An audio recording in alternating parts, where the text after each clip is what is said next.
Long lines of migrants turning themselves in as time is running out on Title 42. Border officials urging those who crossed illegally to line up and get processed or face the consequences. How much confusion is there out there with Title 42 being lifted and the new Biden policy being enacted? They don't know who to believe. They don't know who to listen to. It's why some families insist on living outside the Sacred Heart Church in El Paso. This family is from Guatemala, traveling with their 3-month-old. They tell me they believe being processed means being deported. They've risked too much to get here to be sent back. The number of migrants now breaking records even before Title 42 expires.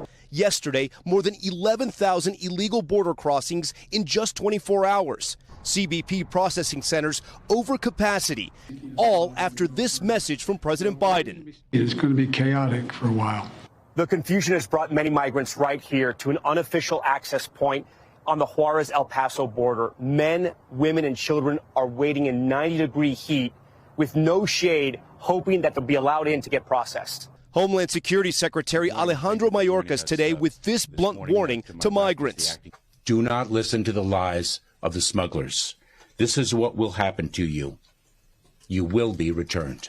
But NBC News now learning the Biden administration is set to make a major change, preparing to direct Border Patrol agents to release migrants into the U.S. without an immigration court date and with no way to keep tabs on them, according to 3 sources familiar with the plans. Mayorkas insists it's a fraction of the migrants who are being released and they're vetted. Tonight, Republican lawmakers blasting President Biden. The Biden administration has failed the American people. He has failed our Border Patrol agents. He has failed our border communities, and he has failed America with his open border policy. Tom, you're on the Mexican side of the border tonight. Do you get the sense that the numbers of migrants are still growing?